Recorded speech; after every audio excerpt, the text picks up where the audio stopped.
el Día Latinoamericano de Epilepsia. Así que tenemos a doctor Matías Villatoro, quien quiere también regalarnos unas palabras. Así que agradezco al momento a todas las personas que se han logrado conectar. Doctor Matías. Muy buenas tardes, saludos cordiales, un gusto saludarlos. Como ustedes saben, este día estamos conmemorando el Día Latinoamericano de la Epilepsia, el 9 de septiembre. Agradecer a la doctora Sara Mabel Flores por estarnos apoyando en este proceso de capacitación y a la doctora Karen Meléndez, quien es nuestra técnica que coordina este componente de epilepsia. Como ustedes saben, para nosotros este tema es de trascendental importancia en vista que este es un trastorno neurológico crónico común y que se estima que el 70% de las personas pueden llevar una vida normal con un tratamiento adecuado. Por lo tanto tenemos que esforzarnos por esto, pero como yo siempre digo, hay algunos que ya están enfermos, pero podemos evitar o prevenir que muchos, como que se llama, padezcan de esta enfermedad. Y ahí un tema importante es la prevención. Y aquí es un trabajo multidisciplinario que tenemos que hacer en este tema para llevar el control prenatal y el parto hospitalario para evitar estos tipos de problemas, evitar golpes o traumas de la cabeza en las personas, controlar la hipertensión arterial, la diabetes y la obesidad, controlar la fiebre en los niños para evitar convulsiones, tratar infecciones del sistema nervioso y evitar el consumo del tabaco y el uso nocivo del alcohol y drogas. En este sentido, yo quiero agradecer una vez más y este día lo hacemos para motivar y crear conciencia de este problema que tenemos, pero que sí se puede controlar. Muchísimas gracias por la participación de todos y dejo a ustedes para que continúen. Les deseo éxitos en su presentación. Muchas gracias, doctor Matías. Yo sé que la epilepsia es realmente algo tan importante en salud pública, sobre todo porque es parte de la GNT y sabemos que una descompensación de esta patología pues genera un poco de crisis, no solo en la persona que tiene epilepsia, sino en todos los que están alrededor. También sabemos que la detección pues tiene una brecha porque sabemos que no todas las epilepsias se mueven, sino que hay epilepsias que no se mueven, pero agradecemos a todo el equipo que ha mostrado disponibilidad para recibir los cursos, para apoyar en los procesos de capacitación y también a las personas que se conectan y logran actualizar todo, ¿verdad? Sus conocimientos a través de estas teleclínicas. Bueno, con nosotros tenemos a doctora Sara Mabel Flores.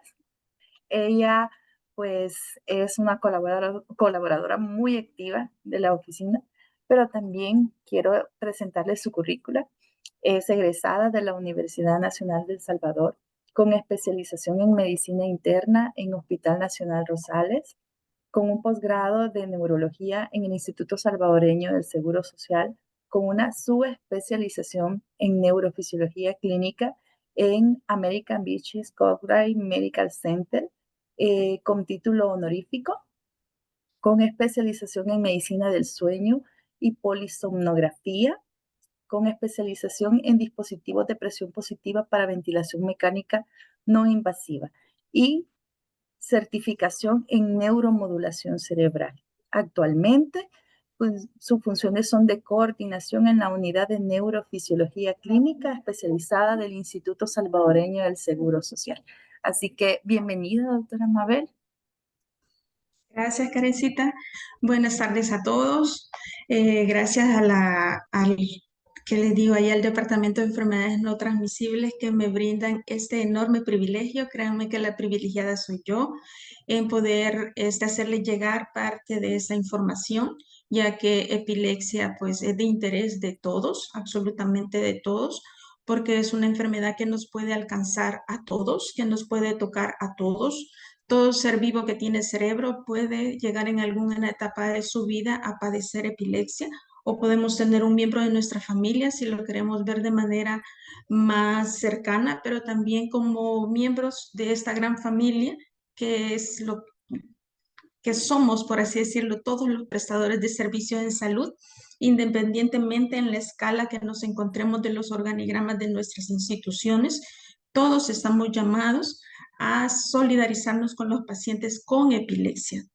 ¿Por qué? Porque la epilepsia no nos detiene, como dice el lema de este año, y por eso les comparto inicialmente estas imágenes. Esta es el lema de este año: la epilepsia no te detiene, y es lo que nosotros tenemos que hacerles sentir a nuestros pacientes.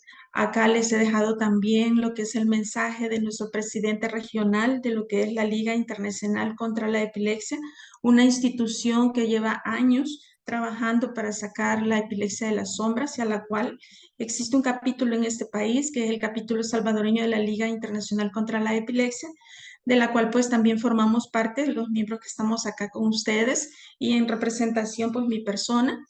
Y vemos pues que esta semana de la epilepsia, porque es el segundo día, pero este en particular es el Día Internacional pues, de la Epilepsia, nosotros llevamos ya varios años llevando actividades durante la semana, y esta pues se ha creado, por así decirlo, para visibilizar y apoyar, acompañar también a los pacientes con epilepsia en nuestra región. Y este día pues nuestro presidente nos invita a mirar más allá de la enfermedad, a ser una sociedad inclusiva y solidaria, donde las personas con epilepsia pueden acceder a educación, empleo y una atención médica de calidad y sin miedo a la discriminación. Esa es la responsabilidad que nos llevamos todos, y es el mensaje que le tenemos que hacer llegar a todos nuestros conocidos, a los pacientes que ya padecen la enfermedad, a las familias que tienen un paciente con epilepsia. Así que sin más preámbulos, quiero compartir con ustedes un poco sobre lo que es los primeros auxilios en epilepsia. ¿Por qué? Porque como les insistía, pues epilepsia nosotros la podemos encontrar no solo en las unidades de urgencias o emergencias. Epilepsia o crisis epilépticas nosotros las podemos encontrar en cualquier escenario, por así decirlo, en cualquier momento de nuestras vidas, y es de vital importancia que nosotros sepamos qué hacer. Pero antes de entrar lleno en ese tema, tenemos que regularizar, por así decirlo, la conceptualización sobre la enfermedad para todos. Habrá muchos de ustedes que ya tomaron los cursos que hemos estado promoviendo, o tal vez recibieron nuestras visitas cuando hicimos un barrido nacional hablando sobre la epilepsia, actualizando conceptos. Pero si de casualidad usted que me escucha no los ha recibido, por favor, présteme su completa atención, porque es de imperiosa necesidad que actualicemos todos estos conceptos. Por ejemplo, si usted todavía escribe síndrome convulsivo, preste atención, deje de hacer lo que está haciendo y por favor, concéntrese en esta plática, porque ese concepto ya no se recomienda usar, sino que ahora hablamos de crisis epilépticas. Y la crisis epiléptica es una manifestación clínica de la epilepsia. Pero es importante también que nos quede el concepto que no todas las crisis epilépticas son epilepsia. Entonces, ya al final de la plática esto nos va a sonar totalmente congruente y familiar. Ahora bien, ahora tenemos una definición práctica de la epilepsia. A veces, si usted no la ha escuchado nunca y la escuchó por primera vez, puede ser que le suene un poco confusa, pero prestemos atención y verán que no lo es. Se llama práctica porque realmente se ha tratado de acercar, o que sea de una mejor forma de interpretar. Entonces, si nosotros hablamos que las crisis epilépticas son una manifestación de la epilepsia, pues el concepto nos solicita por lo menos 2 crisis que sean no provocadas y que estén distanciadas por más de 24 horas. Es decir, que si mi paciente tiene 2 crisis, una continua a la otra, o las tiene en menos de 24 horas, esa cuenta como una crisis. Ahora bien, las crisis epilépticas, como las vamos a ver más adelante, pues son manifestaciones diversas, como vamos a ver. Pero deben de por lo menos nuestro paciente haber sufrido 2 crisis con un intervalo de tiempo de 24 horas.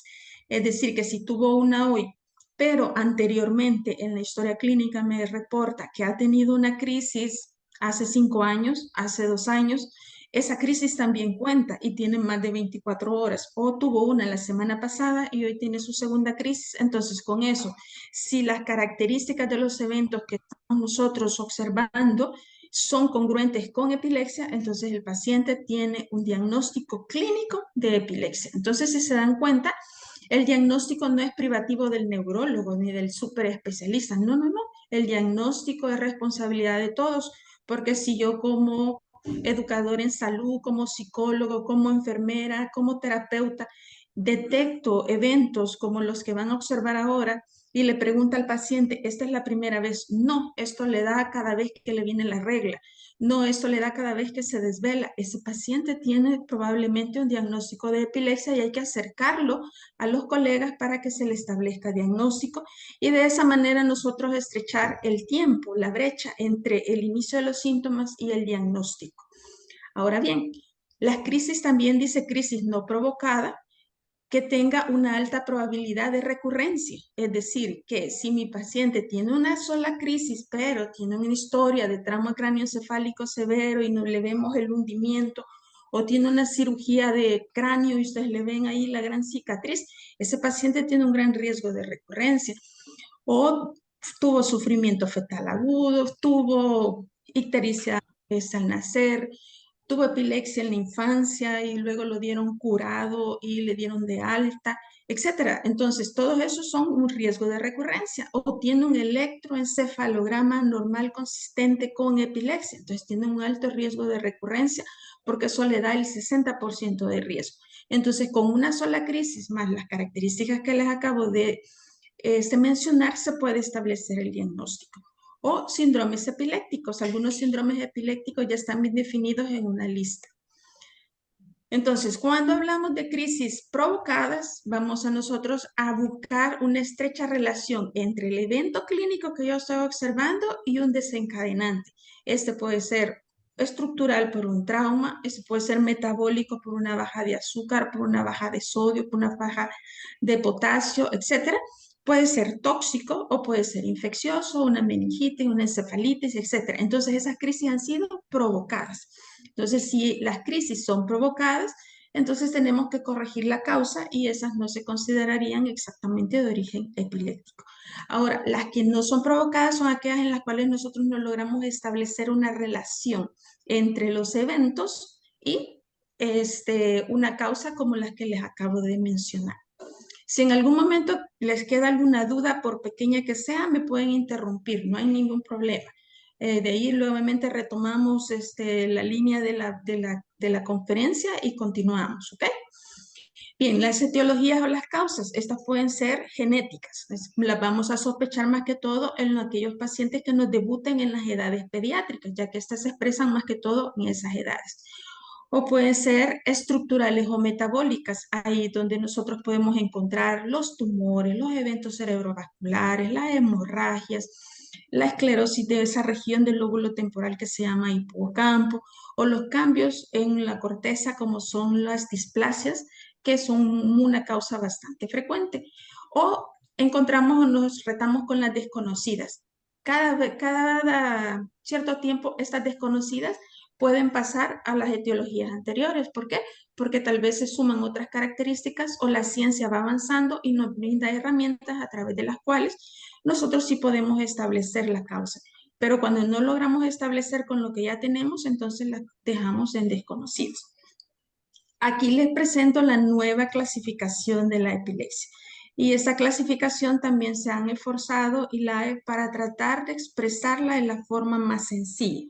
A través de la aplicación de esta clasificación, nosotros esperamos que se logre establecer qué tipo de epilepsia tiene mi paciente. Es decir, usted tal vez no se puede la lista de los síndromes raros, pero con el hecho de que usted establezca si las crisis comenzaron de forma focal o comenzaron directamente generalizadas, o sea, afectando todas las regiones de su estructura corporal, ya usted ya hizo una gran diferencia para establecer el diagnóstico de las causas de la enfermedad.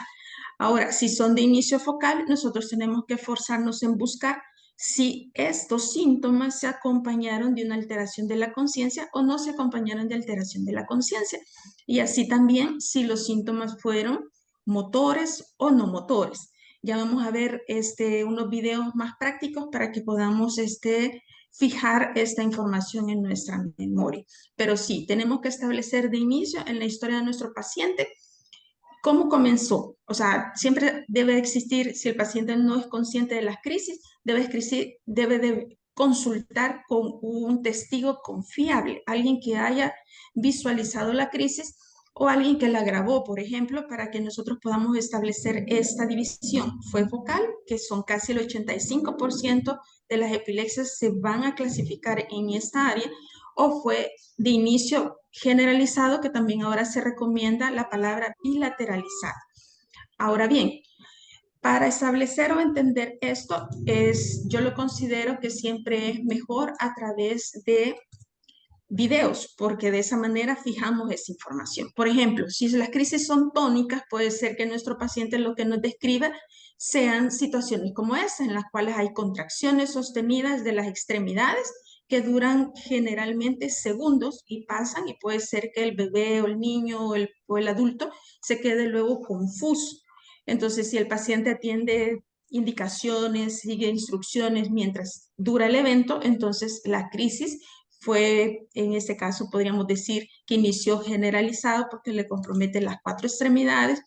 Hubo un arresto del estado del despierto, o sea, porque no sigue instrucciones, y su manifestación motora fue tónica. Ahora bien, estas también pueden ser clónicas. Por ejemplo, observamos los movimientos rítmicos que está teniendo involuntarios esta paciente en ventilación mecánica en lo que es la extremidad superior izquierda. Lo observan. Estas son clonías y estos van a ser rítmicas y van a ser repetitivas. Estas pueden ser manifestaciones focales motoras de la epilepsia. Ahora, ¿qué pasa cuando estas se combinan? Por ejemplo, acá, si ustedes se enfocan en el video, van a observar que el paciente estando dormido, porque viene con las sábanas, él está durante la noche, durante un monitoreo nocturno, porque tenía despertares extraños. Entonces ven ustedes cómo mueve lo que es la boca, los labios, está teniendo un automatismo oral, y esto ya es una manifestación motora de la crisis. O sea, el paciente ya está teniendo una crisis, pero que está focalizada en esta zona. Luego vamos a ver cómo compromete ya las extremidades superiores. Ven ustedes el movimiento que hace, que no se ve adecuadamente por la sábana. Luego vemos la flexión de sus brazos tónicos. Y ya luego vamos a ver los movimientos clónicos, que ya es cuando está completamente bilateralizado el evento. Vemos ahí las clonías. Y luego vamos a ver la alternancia de lo tónico-clónico. Ahora bien, si nosotros somos poco observadores, puede ser que los movimientos de la boca no los hayamos identificado o que el familiar no nos los describe. Pero ahora que nosotros ya sabemos que estas crisis pueden comenzar de forma con automatismo, pues ya podemos preguntar y poder valorar si el paciente durante esos episodios mantiene todavía conectado con el ambiente o desde el inicio pierde la conexión con el ambiente. Ahora quiero que vean las manitas de esta bonita señorita. ¿Observan el movimiento de su mano izquierda? Vamos otra vez. ¿Sí? ¿Lo ven? Esas son mioclonías. Pueden ser tan discretas como esas y presentarse desde la edad de la infancia o debutar durante la adolescencia, pero también estos pueden ser tan vigorosos como los que vamos a ver, en los cuales muchas veces se van a reportar torpeza en sus actividades matutinas, porque regularmente son de predominio matutino, y vamos a ver esas activaciones vigorosas y violentas de las extremidades, las cuales pueden ser focalizadas a las extremidades superiores, pueden ser focalizadas a la cabeza o pueden estar completamente generalizadas. Podemos ver, por ejemplo, acá, donde ahí no hay donde perderse, ¿no? Ustedes ven las mioclonías que le comprometen prácticamente todas las extremidades, y luego vemos cómo se bilateraliza. Ahí ya no solo son mioclonías, ahí también hay contracciones tónicas, con flexión de los brazos, las muñecas, los dedos, extensión del cuello, la cabeza. No vemos las piernas, pero seguramente también están en esa posición tónica. Luego vienen las clonías y ya lo que es tónico-clónico, lo que nosotros ya estamos a veces familiarizados en observar. Pero es importantísimo que ustedes logren identificarlas desde las tan sutiles como las que veíamos en la bebita rubia, como las que ya vemos aquí, totalmente franco el evento, tónico-clónico generalizado, ¿no? También pueden ser atónicas, es decir, que perdemos el tono muscular. Y esas pérdidas pueden ser focales, por ejemplo, de las extremidades inferiores, como en este jovencito, o pueden ser en todo lo que son las extremidades, incluso la musculatura de la cabeza, en la cual vemos cómo ¡pum!, se apaga, ¿no? Cae como pollito. O sea, y estas son atónicas. Esas también son manifestaciones epilépticas. Y otras muy frecuentes, por así decirlo, en la edad pediátrica, que si no las diagnosticamos a tiempo, pueden tener retraso en su desarrollo, en su neurodesarrollo los pacientes. Vemos acá a la princesa soplando una veleta o regilete y vemos cómo se detiene su actividad, vemos cambios en su trazo, que hoy en ese momento no es objetivo de la plática, pero cuando terminan esas ondas grandes, vuelve a soplar y nuevamente se vuelve a quedar. Y con este sencillo instrumento nosotros sí nos reportan que la niña se queda ida, que no contesta. Con un simple hecho que la pongamos a soplar como si soplara las velitas del pastel, nosotros hacemos cambios en la concentración de sus gases a nivel de la corteza y bajamos el oxígeno, subimos el CO2 y eso es irritativo y se expresan las crisis. Esas son crisis de ausencia típicas, es decir, solo hay un arresto de la actividad y en cuanto termina la crisis cortical, pues comienza nuevamente la paciente a seguir las instrucciones. Y esto puede pasar decenas de veces durante el día y es muy frecuente que comience en la edad pediátrica. Estas también se pueden acompañar de otros. Ustedes pueden observar en esta otra pequeñita, está haciendo la misma actividad y luego vemos las clonillas de sus párpados, las observan, luego van a ver automatismos en su boquita y luego vemos incluso un síntoma de tos al final de la crisis. Y estos eventos van a ser iguales uno al siguiente, uno al siguiente.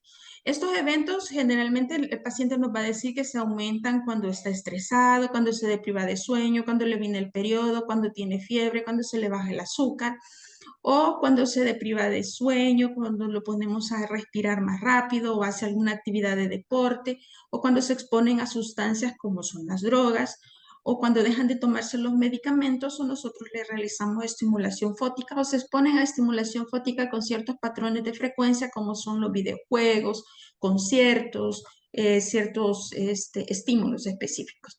Entonces hay reglas para que nosotros establezcamos cómo son las crisis. En primero, cómo iniciaron, si iniciaron focales o generalizadas. Segundo, el estado de alerta, conciencia. ¿Se preservó la conciencia o se comprometió la conciencia? Esto es importante. Entonces, inicio focal, con compromiso o con conservación de la conciencia. Y tuvo manifestaciones motoras o tuvo manifestaciones no motoras. ¿Ok? Eso es supremamente importante. Ahora acá les voy a dejar, se les va a compartir la presentación para que ustedes la tengan ahí para su consulta.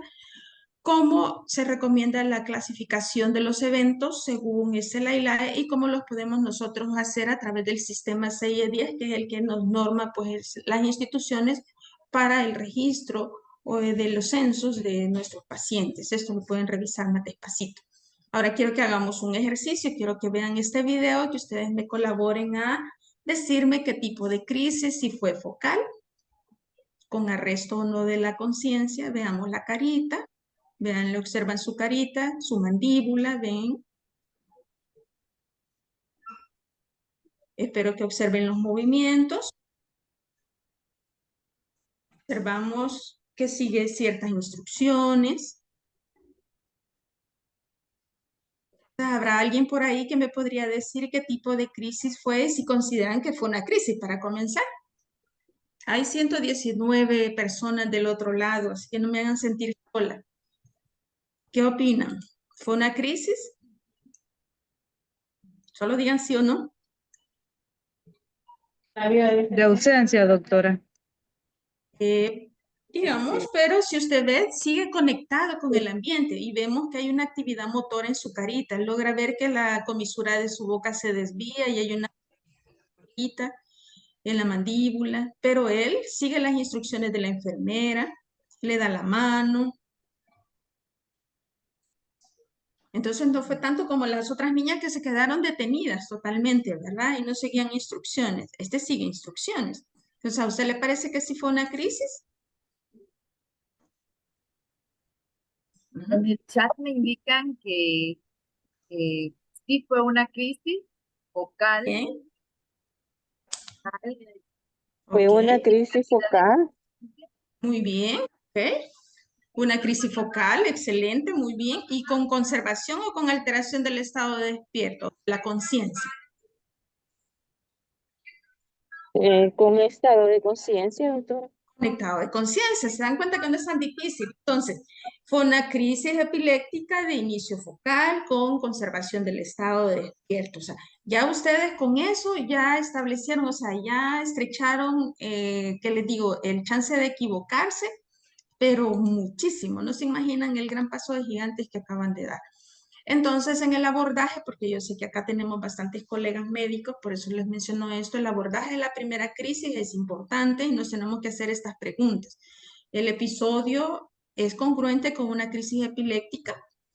¿Las crisis epilépticas fueron provocadas o no? Que es lo que hemos estado hablando. ¿Es en realidad el primer episodio de mi paciente o ya ha tenido episodios previos? ¿Tiene factores de riesgo? Es decir, fue prematuro, tuvo sufrimiento fetal, se puso amarillo, su familia tiene epilepsia, tuvo traumas, tuvo desarrollo psicomotor retrasado, le costó hablar, caminar, le cuesta aprender, tiene un contacto social diferente porque tiene una discapacidad cognitiva, etcétera. Y de esa manera establecer el riesgo de recurrencia y si el paciente pues necesita o no tratamiento, ¿verdad? Eso es importante. Esta escala me gusta porque nos puede ayudar a nosotros a establecer el riesgo de que mi paciente tenga el diagnóstico no de epilepsia con la primera crisis. Entonces nosotros vamos a buscar si hay una historia previa de crisis. Porque si ustedes ven al final, dice análisis de los resultados, 0 puntos, el riesgo es bajo. 1 punto, el riesgo es intermedio. Pero más de 2 puntos, el riesgo es alto. O sea que si mi paciente ya tuvo crisis previas, es cuando ya nos da 1 punto o 2 puntos, como ven ustedes al inicio. Tiene déficits neurológicos o discapacidades para aprender o deterioro de sus capacidades mentales superiores, eso también ya les da otro punto. Entonces ahí ya tenemos 2 puntos de riesgo. Entonces mi paciente tiene un alto riesgo de recurrencia y ya con eso pues nosotros como médicos podemos establecer si mi paciente necesita medicación, que no es el propósito o el objetivo de esta clase, sino que el objetivo de esta clase son los primeros auxilios que nosotros le podemos brindar a nuestro paciente en epilepsia y que estos primeros auxilios, tal cual su nombre lo dice, puede hacer la diferencia en que el paciente salga ileso o ad integrum de una crisis o que salga con una discapacidad o incluso muerto de una crisis por otras complicaciones. Por eso es importante que nosotros estemos preparados para que no nos sintamos así de abrumados ante una crisis, porque déjenme decirle que aunque uno ya lo haya revisado, cuando se te presenta una crisis epiléptica, a todos se nos hinchan las piernitas porque nos ponemos extremadamente nerviosos al ver cómo estas crisis toman al paciente, toman el control y a veces también nuestro control. Por eso nosotros tenemos que en primer lugar mantener la calma. Eso es supremamente importante, que nos ubiquemos en el lugar y que digamos, o sea, yo ya recibí la capacitación, yo puedo, ¿no? Tenemos que mantener la calma por muy dramático que se vea, porque hay algunas que se ven, no por algo, en tiempos ancestrales se les creían a los pacientes que estaban poseídos porque creían que eran posiciones demoníacas. Entonces los pacientes pueden tener algunos cambios en su expresión facial que nos dan la idea casi de evocar una situación como esa. Entonces nosotros primero tenemos que tranquilizarnos para poder nosotros tomar el control del equipo, muchas veces que va a auxiliar al paciente, porque ya sea que éste se presente en un ambiente hospitalario, en el ambiente de una unidad de salud, o se presente en el parque, en la iglesia, en el transporte público, la persona, nosotros como recursos en salud, nos transformamos automáticamente en líderes de la situación. Entonces, por ende, nosotros somos los primeros en mantener la calma y actuar ¿por qué? Porque si nosotros actuamos de forma precipitada, vamos a empeorar más la situación. Segundo, es nuestra responsabilidad como recursos en salud proteger a la persona para que ésta no se golpee. ¿Y cuál es el lugar más seguro en cualquier circunstancia? Pues el piso, porque de ahí no pasa. Entonces lo vamos a llevar al piso o si nosotros podemos ponerlo posicionado en una camilla, pues fantástico, pero de lo contrario, el piso es el lugar más seguro y nos vamos nosotros a garantizar que que el paciente despejar la zona para que el paciente no se traumatice. Ahora bien, por más que exista el mito que algunos todavía preservan de que hay que introducir algo entre los dientes para que no se muerda la lengua, para que no se quiebre los dientes, etcétera, etcétera, eso es un mito y los mitos nosotros los tenemos que cada vez ir disipando tanto de nuestro conocimiento como del de nuestros pacientes y de nuestros equipo de trabajo. No se le introduce nada dentro de la cavidad oral al paciente en una crisis epiléptica. Nunca, bajo ninguna circunstancia. ¿Por qué? Porque la mandíbula se va a entrampar de tal forma y tiene una capacidad de fuerza que si usted le introduce los dedos se los va a fracturar. Si usted le introduce un lápiz, lo va a cortar, lo va a quebrar. Si le introduce una regla, un algodón, lo que usted le ponga es capaz de fracturarlo y luego las piezas se pueden broncoaspirar y vamos a hacer más daño que beneficio. Es decir, que no reproducimos absolutamente nada independientemente de la edad que presente nuestro paciente, porque seguido a esto, ella solita se va a relajar y va a liberar cualquier cosa que haya prensado durante el evento. Lo otro es que vamos a despojar el área de nuestro paciente para que no se vaya a traumatizar y tenemos que garantizar que no se traumatice la cabeza, es decir, que vamos a poner algo entre la cabeza y el piso para que éste no se la esté azotando contra el piso durante los movimientos de la cabeza. Entonces, y vamos a también a alejar a todos los mirones para que no bloqueen el paso del aire y que nuestro paciente se pueda ventilar. Esto es supremamente importante, llevar el tiempo. O sea, nosotros inmediatamente visualizamos el inicio de una crisis. Si quieren, psíquicamente empiezan a tararear alguna canción. ¿Por qué? Porque las canciones no duran más de 3 minutos, por muy malas que sean. Y la crisis no debe durar más de 3 minutos. Eso es sumamente importante. Porque si pasa la barrera de los 5 minutos, nosotros tenemos que trasladar a ese paciente a un centro asistencial, a un centro de salud, donde ya reciba un abordaje terapéutico o se logre identificar cuál es el detonante de su crisis, porque en las tónico-clónicas generalizadas, al pasar la barrera de los 5 minutos, estamos nosotros hablando ya de otra complicación neurológica de las epilepsias. Entonces nosotros tenemos que llevar el tiempo y una forma muy sencilla de establecer que sea menos de 3 minutos es el tiempo que dura una canción. 5. La posición de seguridad. Todo ser que trabaje en un centro asistencial debe de conocer la posición lateral de seguridad, ya que esto nosotros nos permite posicionar cualquier paciente bajo cualquier circunstancia que haya comprometido su estado de despierto, porque al ponerlo en posición de seguridad nosotros vamos a favorecer la respiración y la expulsión de la saliva de la cavidad oral.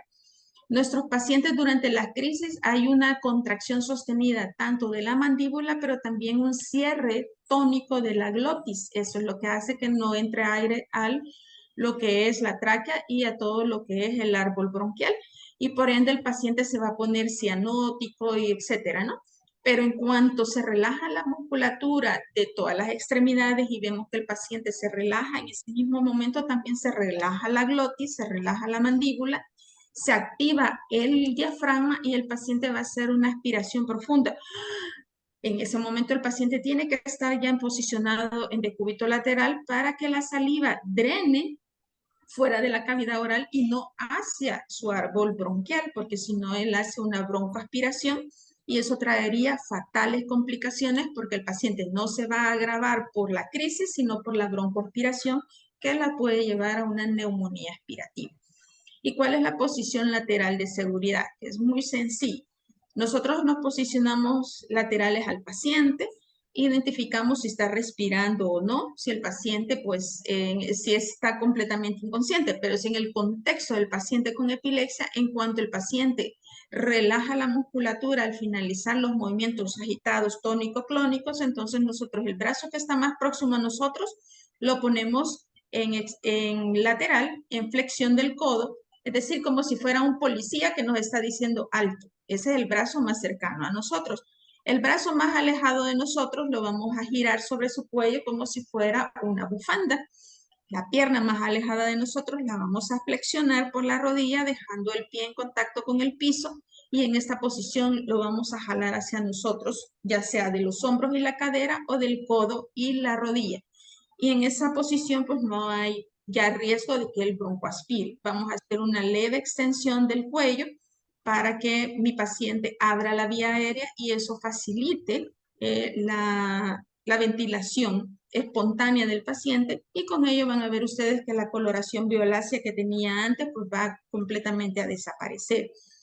Dentro de las medidas de auxilio vamos a aflojar todo aquello que pueda estar estrechando la vía aérea, como pueden ser pañoletas, si el hombre que ande algún tipo de corbata o que ande algún tipo de cadenas, lentes, algo que el paciente pueda obstruirse más aún la vía aérea, pues se lo vamos a retirar o que sea de riesgo para él.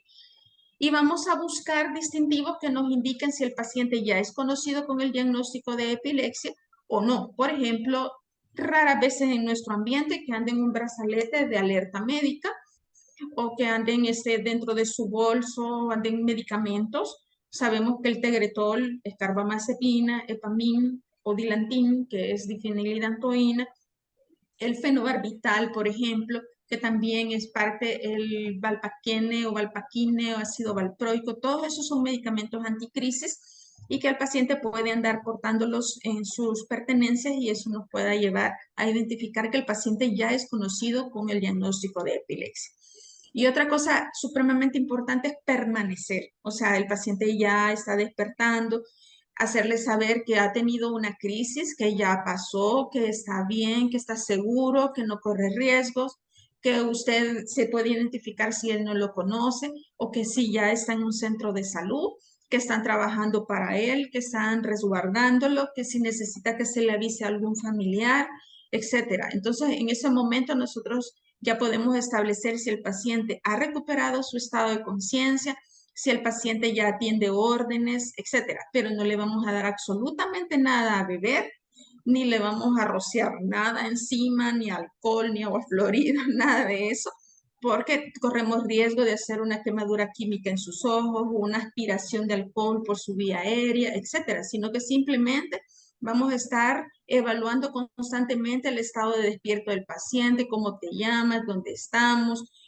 abre los ojos, cierra los ojos, abre la boca, cierra la boca, levanta tus brazos, encoge las piernas, porque de esa manera podemos establecer si después de la crisis hubo un déficit de fuerza, una falta de respuesta, que no puede hablar, por ejemplo, un adulto mayor que colapsa, parece que tuvo una crisis, pero cuando se reintegra sus funciones, vemos que no entiende lo que le decimos, no se expresa adecuadamente, eso puede haber sido un evento cerebrovascular hemorrágico, etcétera. O sea, desde ese momento nosotros ya estamos estableciendo una probable causa del evento. ¿Cuándo vamos nosotros a activar el sistema de emergencias si no estamos en un centro de salud? ¿O cuándo lo vamos a llevar a urgencias?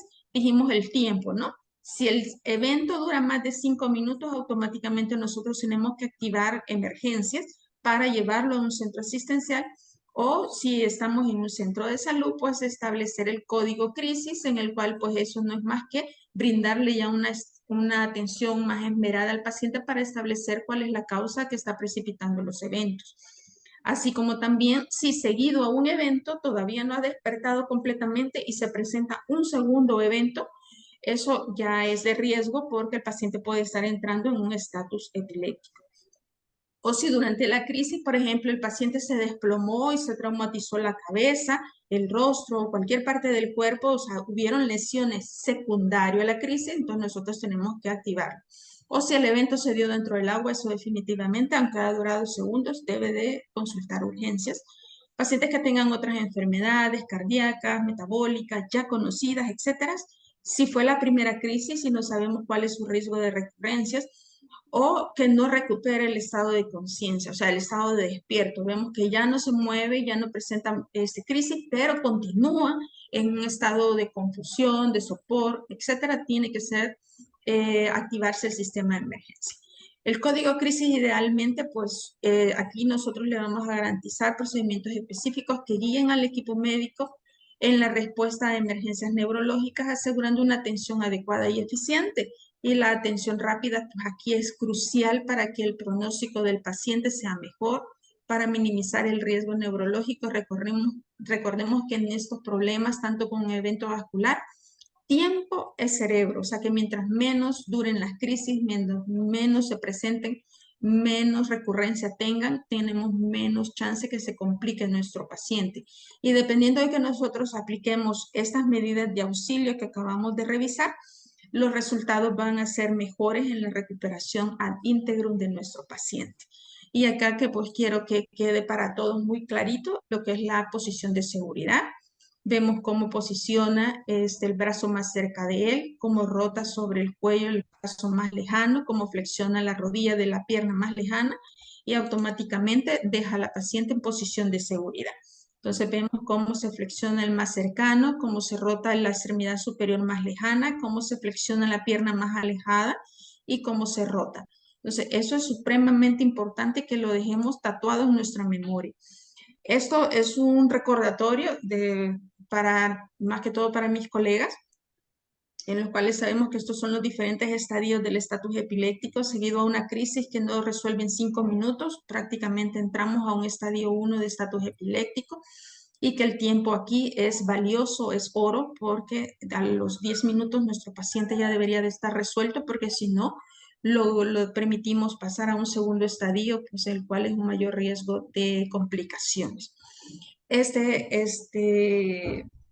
transparencia me gusta mucho porque, mire, lo que dice, debes enfocarse en utilizar tu cerebro y no tu fuerza. Es decir, que si el paciente tiene una crisis, no nos vamos a lanzar sobre él a luchar para que no se mueva, para que deje de agitar los brazos, las piernas, porque lo podemos más lastimar que colaborar, sino que tenemos que activar la huella mnemónica que ahorita estamos dejando de toda esta información en nuestro cerebro para saber cómo actuar. Y recordatorio me gusta porque incluso estamos cuidando el cerebro y podemos utilizar la palabra cerebro, o sea, C de controlar el tiempo, E de evitar los golpes, R retirar los objetos cercanos que puedan ser de riesgos, E evitar forzar su cuerpo, evitar los movimientos, B evitar la broncoaspiración con la posición de seguridad, R recordar mantener la calma y O olvidarse la lengua, de olvidarse de meter cosas en la cavidad oral de nuestro paciente, no es necesario. Ahora, esta es una forma de autoevaluación para ver qué tanto aprendimos de esta plática. ¿Ustedes consideran que cuando vemos una crisis tenemos que huir de ese paciente? ¿Sí o no? No. No, doctor. No, ¿verdad? Vamos a despejar el área alrededor del paciente para evitar daños por objetos cercanos. Sí. Sí. Vamos a dejar que la convulsión siga su curso con los movimientos y lo estereotipado que ella tenga establecido como curso. Sí, sí. Vamos a sujetar con fuerza a la persona para que se deje de mover. No. No. Vamos a poner algo suave debajo de la cabeza del paciente para que no se esté azotando la cabeza. Sí. Ok. Vamos a reprimir las sacudidas. No. No. Vamos a mantener a los espectadores bien alejados, a todos los mirones. Sí. Sí. Sí. Vamos a monitorear el tiempo de la convulsión. Sí. Sí. Vamos a permanecer al lado del paciente durante todo el tiempo de la convulsión. Sí. Sí. Sí, ¿verdad? Vamos a mantener un acceso respiratorio despejado. Sí. Sí. Sí. Vamos a poner algo en la boca del paciente. No. No. No, ¿verdad? Así es, ¿verdad? Vamos a girar al paciente en posición de seguridad. Sí. Sí. Muy bien. Vamos a administrar medicamentos inmediatamente. No. No. Así, ¿verdad? Entonces, es importante. ¿Les queda clara la posición de seguridad o tienen alguna duda? Hay que practicarla, ¿verdad? O sea, acuérdense, Roma no se construyó en un día, pero sí es supremamente importante que esto que hemos aprendido hoy lo multipliquemos.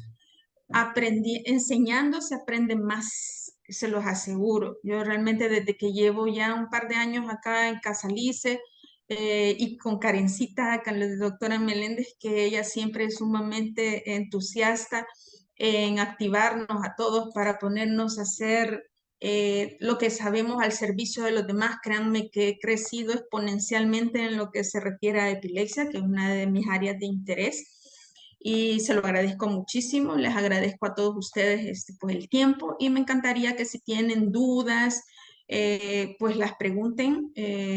Si yo no lo sé, estoy segura de que le puedo encontrar la respuesta, ya sea con mis colegas o volviendo a estudiar la información, porque en este momento no tenga tan fresca. Gracias. Karencita.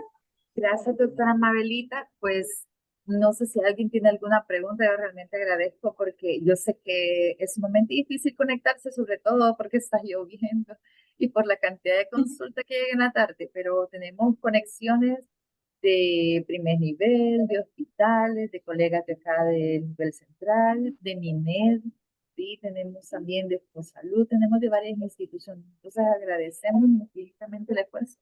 Esperamos que les haya servido. No tengo preguntas en el chat, solo felicitaciones. Realmente ha sido una tarde de mucho provecho. Sabemos que hoy no es un día cualquiera, es el Día Latinoamericano de Epilepsia. Yo sé que algunos han dejado evidencia del trabajo que han hecho, se los agradezco mucho. Todo ese trabajo va a ir a un informe que va a ser enviado, ¿verdad? A OPS, a Casalisa, a ILAE. Así que agradecemos también por aquellos que han llenado el Drive, donde van a colocar las actividades que van a darle el realizar tema a la gente. Esto en es lo que mismo. falta todavía del mes. Y toma fotos. Y subimos. Tiempo post- Bueno, salvo usted y saludos. Hay una pregunta, y Ok. la pregunta dice, ¿cuánto es el tiempo posictal donde debemos actuar? Gracias, doctor Gómez. Gracias, doctor Gómez. Digamos, nosotros tenemos, para los que no están familiarizados con esta terminología, ICTAL le llamamos nosotros al periodo durante la crisis, o sea, desde que establecemos que inició la crisis hasta que el paciente se relaja. Eso es el momento ICTAL. El post-ICTAL es hasta que el paciente llega ad íntegro, o sea, que vuelve a ser la persona que era antes de iniciar el evento. El periodo posictal es variable para cada paciente. Hay pacientes que dependiendo de la región del cerebro de donde se origina la crisis, pues incluso pueden cursar sin ese periodo posictal. Por ejemplo, las regiones frontales del cerebro, las crisis son cortitas y el paciente se despierta como si nada. Así como ustedes observaron las crisis de ausencia en los niños, que se queda con un arresto de la actividad, o sea, detenida, como las estatuas de marfil, y de repente sigue como que si no pasó nada. Ahí no vemos un periodo posictal. Más sin embargo, les aseguro que en la paciente que tuvo las mioclonías y que luego se bilateralizó, esa paciente para regresar al íntegro puede tardarse 10, 15 minutos, es variable. Ese tiempo nosotros vamos a estar constantemente valorando el estado neurológico del paciente. Es decir, que si se llamaba Karen, o sea, Karen, ¿me escucha? Karen, hasta que Karen tiene contacto visual, hasta que Karen sigue instrucciones, hasta que Karen mueve las extremidades, entiende lo que le estamos diciendo, etcétera. Entonces, ese periodo es variable. Claro, nosotros tenemos que establecer si no está regresando a presentarse un nuevo evento. Porque si mi paciente tuvo una crisis y hace el periodo posictal y no recupera a lo normal y presenta un nuevo evento, eso ya es de riesgo porque estamos nosotros observando una recurrencia de los eventos sin recuperación del estado de despierto. Entonces, quizás más que el tiempo, nosotros tenemos que establecer si el paciente no está iniciando un nuevo evento. Una de las cosas que es de ayuda es que los eventos casi siempre son iguales. Es decir, que si el paciente comenzó girando los ojos, rotando la cabeza, flexionando las extremidades, así también va a venir el siguiente evento. Entonces, si nosotros observamos el primero, por eso nosotros tenemos que grabarnos en nuestra mente como si nos estuviésemos aprendiendo una coreografía, porque en cuanto nosotros observamos esa actividad, sabemos que viene otro evento en el periodo post-ictal. Entonces, no sé si con eso le doy respuesta a su cuestionamiento, doctor. Sí, Hola. muchas gracias, doctora Mabelita. Sí. No sé si hay alguna otra pregunta. Sí, hay otra pregunta. El doctor Bernal me pregunta si aún es válido tomar en cuenta la pérdida del control de esfínter para hacer diagnóstico. No necesariamente, doctor. Fíjese que anteriormente, digamos, teníamos la desviación de la mirada al cenit, que decíamos, ¿verdad? A veces incluso, a veces cuando leo notas o referencias, dice desviación de la mirada al cenit, movimientos tónico-clónicos, relación de los esfínteres, etc. No todos los pacientes van a tener una relajación de los esfínteres. Incluso hay pacientes que ustedes los van a ver que incluso no pierden el contacto con el medio, el estado de despierto, y es una crisis, como el niño que les presentaba yo de la camisita celeste, que está bajo monitoreo y lo único que hace es una simetría facial con unas clonías faciales que duran segundos y luego el niño queda como que sin nada. Entonces la relajación de esfínteres ya no es un criterio, sino más bien que las características de los eventos sean consistentes con epilepsia. Y por eso les mostraba yo los videos de las diferentes manifestaciones motoras, como son las clonías, las mioclonías, las posiciones tónicas y las tónico-clónicas clásicas, ¿no? Ahora, pueden haber también otras experiencias no motoras, como dice alguna definición que anteriormente me encanta de epilepsia, que dice toda experiencia humana puede ser una expresión de la epilepsia, porque todas nuestras experiencias humanas están mapeadas en nuestra corteza cerebral y cualquier área de la corteza cerebral puede ser sujeto de inicio focal de crisis. Entonces, muchos pacientes, su inicio de crisis es una alucinación auditiva o una alucinación olfatoria o una alucinación gustativa o una alucinación somatosensorial, porque ahí en esa área del homúnculo, que es aquel mapa que nosotros teníamos, que tenemos en nuestro cerebro, de ahí justamente es donde se inicia la crisis. Con uno de nuestros colegas tenemos algo muy gracioso que decía un paciente, a mí me comienza una sensación como un calambre en la nalga. Y ese calambre, y entonces nosotros hacemos todavía, y Karencita le da risa porque esto ya me he escuchado decir, el paciente de la crisis en la nalga, porque él tenía una alteración sensitiva justamente en el glúteo y ahí se daba la propagación y luego se bilateralizaba. Cuando se hace la imagen justamente donde están los glúteos, aquí en el área interhemisférica, que está representada en el homúnculo, justamente ahí él tenía una displasia cortical y al retirársela, pues al paciente le desaparecieron las crisis. Entonces ahora pues las manifestaciones epilépticas son tan variadas y por eso se agrupan en motoras, no motoras, para poder establecer más o menos de dónde vienen. ¿Alguna otra pregunta? Sí, sí tenemos otra pregunta. Gracias, doctora. Hay una pregunta y me dice Carolina, ¿cómo hacemos con aquellos pacientes que se identifican con que tienen epilepsia? Y de repente nosotros, cuando hacemos la exploración, pues, ¿qué nos apoya o qué no? Los pacientes que se expresan que ellos tienen epilepsia. Exacto, que llegan a la consulta y que ellos dicen, aunque no tenemos un registro dentro del establecimiento, pero ellos ya vienen y se identifican con el diagnóstico. Ok, tenemos en primer lugar, nunca, bueno, es una experiencia personal incluso, nunca dejarse ir por un diagnóstico ajeno. Tenemos que hacer nuestra propia apreciación diagnóstica. O sea, ¿a qué le llama mi paciente convulsiones o a qué le llama mi paciente epilepsia? Porque puede ser de que lo que tenga son síncopes o lo que sea, sean hipotimias o lo que sea sean ataques de pánico, cualquier otra cosa. ¿Y qué tal si mi colega fue poco cuidadoso y le dio un diagnóstico apresurado de epilepsia? O lo que tenga son hipoglicemias o lo que tenga sean hipocalcemias, etcétera. O sea, el diagnóstico diferencial de epilepsia es vasto. Entonces nosotros tenemos que consultar por epilepsia, ok, pero ¿qué es epilepsia para usted? O sea, ¿cuáles son los eventos? ¿Cómo se producen? ¿Cómo inician? ¿En qué momento le dan despierto, dormido? ¿Cómo se expresan los eventos en él? Y lo que les digo es esto es que siempre son o sea, son similares, por eso se llama estereotipados. Es decir, que si me comienza una sensación de hormigueo aquí en la cara, siempre va a comenzar la sensación de hormigueo ahí en la cara y luego todo el cortejo de síntomas. Entonces, si lo que mi paciente me expresa es congruente con epilepsia, entonces sí estoy comulgo pues en concordancia con mi colega previo, que sí, este es un diagnóstico de epilepsia, ¿no? Pero si a mí me parece que no es, entonces lo puedo subir de nivel para que alguien con mucha más experiencia pueda establecer el diagnóstico o no de epilepsia.